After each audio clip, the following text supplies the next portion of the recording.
Assalaamu calaykum kulanti wacan daawade kusoo dhawow channelka aan ku leenahay barta YouTube ee Kulmis Media mala socotaa mise ogtahay sababta ka dambeysa fatahaada webiga Shabeelle ee Beledweyne warbixintan waxaan naga baahi tiri doona aqoonyahan ahna way arag Soomaaliyeed dhageysi wacan dhibaatada degmadan haysato waxa waa biyo baxadii lixaad oo aan dhex taaganahay nasiibna Ilaahay ii siiyay inaan ka tagin kana dhiman ee aan dhex joogo ummadda biyaha sidoodaba waxa ka faa'iideysto dad yar oo dan gaara leh ayaa ka faa'iideysta magaaladan waa laga xiri karaa hadda biyahan baxaya hadaan wax idinkaga sheego ummadda Soomaaliyeed oo muuqaalkayga iyo magacayga taqaano hadaan wax yar u faahfaahiyo waxa weeye ahadda maanta ahaddeedii kale ayaa roob u dambeysay biyahan midda labaad dabayl lama socoto oo overwind ma aha biyahan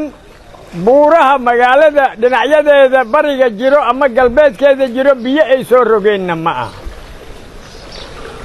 webiga hadda wuxuu bannaanay 75 sentimitir ayuu wuxuu lahay jaw cirifya ah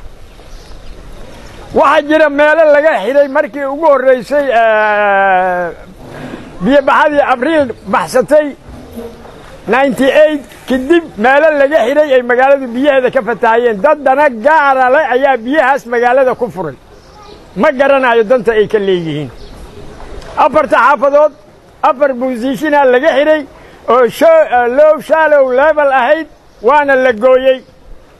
arrintaas markaan u xuuraansadeen hoos u xuuraansaday waxa caddaatay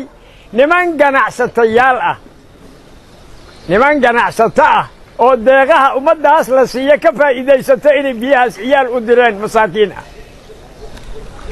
ah waxa laga jaray meesha la yiraahdo Buulaxabley waa laga jaray Buulaxabley ma inay xawataaka waa laga jaray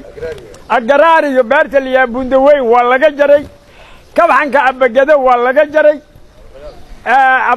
kabxanka abadagaal waa laga jaray magaaladana webiga ayaa ka koray magaalada hooseyso biyahaas aad arkaysaan lama socoto dabayl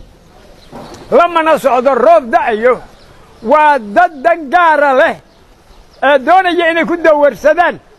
ama wixii masaakiinta ay caalamka ay u keeneen inay ganacsi geliyaan rabo ayaa hadda biyahan magaalada hadda u sababay nasiib darrada haysato marka waxa waaye nasiib darrada gobolkan haysato waxa waaye dad danta gaar iyo danta guud u fikira ma joogaan dawladda dhaxa waxaan u sheegayaa had kolley ummadan way u gurmanaysaa waan maqlayay ra'iisul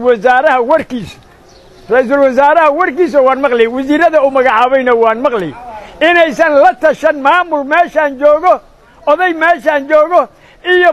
madax Hirshabeelle ka timid oo madaxweynaha u weeyahay inaysan la tashan ee waxay ummadaas siinayaan buuraha korkooda oo labada dhinac magaalada inay ku siiyaan ma jiro dadka waxaan sameynaa waa dad ganacsi oo dana gaarana dalka kale